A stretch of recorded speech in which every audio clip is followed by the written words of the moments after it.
اس کو ہم یہاں سے ٹرمینیٹ کر رہے ہیں، نکال رہے ہیں. ہم فیس سیونگ کے لیے فقط سسپینشن کی بات نہیں کر رہے کہ ہم اس کو سسپینڈ کر کے اس کی تنخواہ بند کر دیں، یہ اس کی سزا ہے. نو، ایسے لوگوں کو نکالنا ہوگا. اور یہ آج سے شروعات ہو چکی ہے، اور یہ میسج آپ کی میڈیا کے تھرو اور اس فیصلے کے تھرو یہ لاؤڈ میسج نیچے تک یہ ٹریول کرے گا اور یہ جائے گا کہ اس طرح کے لوگوں کو ہم یہاں پہ برداشت نہیں کریں گے. آپ کیا تصور کرتے ہیں کہ وہاں پہ یہ اتنا طاقتور بندہ ہے، ایک شریف بندے کو وہاں پہ اپنے پاؤں میں وہ گڑ گڑا کے ان سے وہ معافیا مانگ رہا ہے، تو اتنا یہ پاورفل بندہ تھا. مجھ پہ اور ہم نیچے والے ہمارے جو لوگ ہیں اور پیرنٹس پہ کتنا پریشر اس کا ہوگا، اس کے جو تعلق دار ہوں گے ان کو سپورٹ کرنے والے. تو یہ سوسائٹی میں ایسے لوگوں کی سپورٹ ختم کرنی ہوگی. اگر ان لوگوں کو ہم پروٹیکٹ کریں گے، سپورٹ کریں گے، تو یہ سسٹم آگے نہیں بڑھ سکتا. صاحب فرمائیے گا، یہ جو ویڈیو وائرل ہوئی اس کے بعد آپ نے یہ سارا ایکشن لیا ہے، تو سندھ کے دور دراز علاقے ہیں، وہاں پر اگر اس قسم کے کوئی واقعات ہوتے ہیں تو وہ کیسے رپورٹ کریں؟ کیونکہ پرنسپل بھی تو افیکٹو نہیں ہے جیسے آپ نے ہی کہا، تو کیا میکینزم ہے؟ یہ بھی دیکھیں، یہ بھی تو رپورٹ ہوا ہے، یعنی چینج کی سٹارٹ تو ہو چکی ہے نا، بگننگ آف چینج ہے کہ وہاں پہ لوگ سوشل میڈیا ہے، وہاں پہ آج کے جو 13-14 کروڑ آپ کے موبائل یوزرز ہیں، وہ بھی سوسائٹی رپورٹر بن گئی ہے.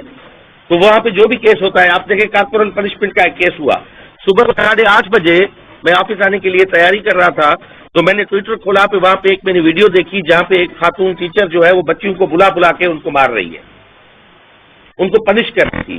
تو میں نے 8 منٹ پہلے میڈیا آواز آئی تھی آپ کے چینل پہ، 8:30 بجے وہاں پہ آئی. 8 منٹ میں نے کے بعد پڑھا، 2 منٹ میں نوٹس آیا، تو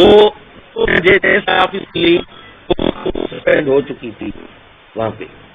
تو یہ اب چینج ہے، سسٹم بگڑا ہوا ہے، اس کو ٹھیک کرنا ہے، ہم سب کو مل کے ٹھیک کرنا ہے، مگر وہاں پہ ہمیں کمپرومائز نہیں کرنا ہے ایسے لوگوں پہ جو اس طرح کا ایکٹ کرتے ہیں.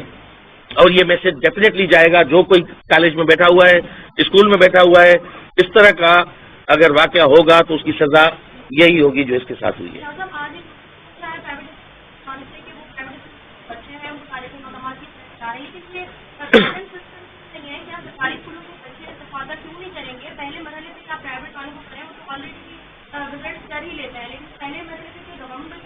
نہیں، بالکل گورنمنٹ والوں کو بھی کریں گے. میں نے دونوں کو کہا ہے، میں نے وہ تو پرائیویٹ ونگ تھی اس لیے وہ گورنمنٹ اسکول کے لیے تو نوٹیفائی نہیں کر سکتے تھے.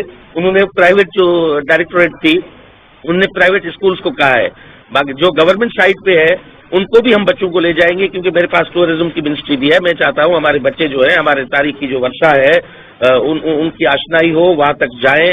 اور ہم ہیریٹیج ایز اے سبجیکٹ کے طور پہ بھی ہم لانے کا سوچ رہے ہیں کہ کریکولم کاؤنسل میں ہم نے یہ بات رکھی ہے کہ ہم ہیریٹیج بھی پڑھائیں، کیونکہ اویئرنیس نہیں ہے. بچے کو پڑھانے کی ضرورت ہے. مکلی پہ ہمیں سب سے بڑا مسئلہ یہ ہوا تھا